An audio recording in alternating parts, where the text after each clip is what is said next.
अगर हमें किसी मंत्र या प्रार्थना का अर्थ नहीं पता हो तो क्या उसका उच्चारण करना बेकार है? कितना मायने रखता है मंत्रों का अर्थ जानना, बता रहे हैं सद्गुरु। सद्गुरु गाते हैं, जन्मम सुखदम मरणम करुणम मिलनम मधुरम स्मरणम करुणम कलावशादिहि सकलम करुणम समयाधिपतेह अखिलम करुणम। ट्रेसी पूछती है सद्गुरु से, इससे पहले कि हम अपनी बातचीत की शुरुआत करें, इस मंत्र के बारे में कुछ बताइए। सद्गुरु कहते हैं, यह एक आह्वान है। आह्वान प्रार्थना नहीं है। प्रार्थना किसी से बातचीत करने की कोशिश होती है जो हमारे विश्वास से पैदा होती है। कोई किसी चीज में विश्वास करता है तो कोई नहीं करता। यहां अलग अलग संस्कृतियों के लोग मौजूद हैं जिनका अपना अपना विश्वास है। आह्वान का अर्थ है अपने अंतरतम को संबोधित करना। जीवन में अलग अलग तरह के कामों को करने के लिए हमें अलग अलग तरह की मनोदशा की जरूरत होती है। मान लीजिए आप 100 मीटर की दौड़ में भाग लेना चाहते हैं तो आपको एक खास तरह की मनोदशा में होना होगा। अगर आप दफ्तर में काम करना चाहते हैं तो आपको एक अलग मनोदशा में आना होगा।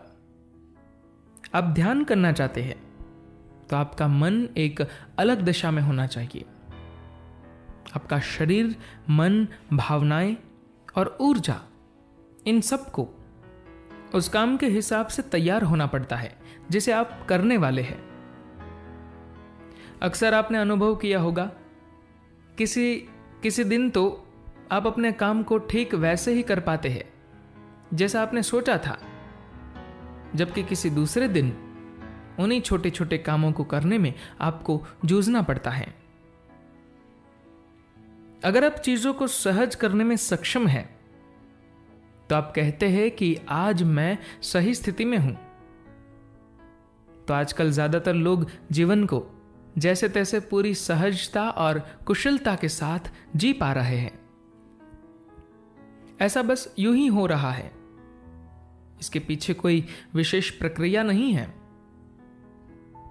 लेकिन योगिक पद्धति में हमने एक पूरा तरीका इजाद किया है जो सिखाता है कि किसी काम को करने के लिए अपने अंदर एक खास दशा में कैसे आए। अलग अलग कामों के लिए अलग अलग तरह के आह्वान हैं जिनकी मदद से आप अपने अंदर एक खास स्थिति में आ सकते हैं। भले ही अर्थ इतना महत्वपूर्ण न हो, लेकिन आह्वान का महत्व तो है। हालांकि असली चीज है ध्वनि, क्योंकि कुल मिलाकर हम इसमें ध्वनि ही तो पैदा कर रहे हैं। अर्थ तो दूसरे लोगों के दिमाग में बनते हैं। अगर मैं अंग्रेजी में बात कर रहा हूं तो दरअसल मैं केवल ध्वनि पैदा कर रहा हूं। मेरी ध्वनि का अर्थ तो आप अपने दिमाग में बना रहे हैं। तो असली चीज ध्वनि ही है।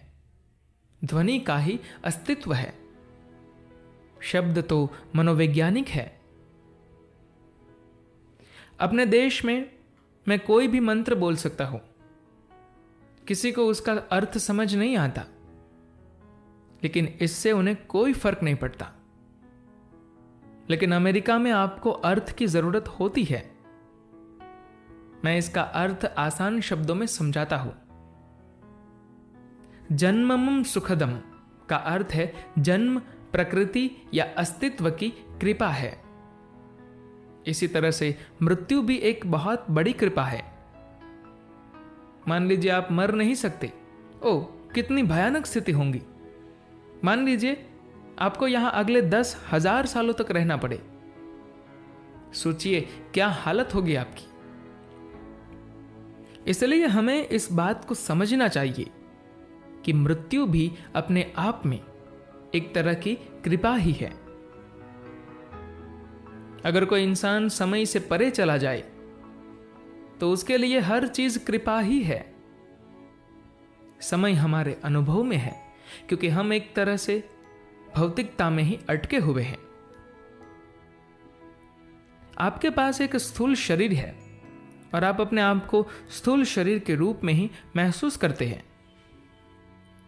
यही वजह है कि हमारे लिए यहां लंबे समय तक बैठना एक समस्या है ना?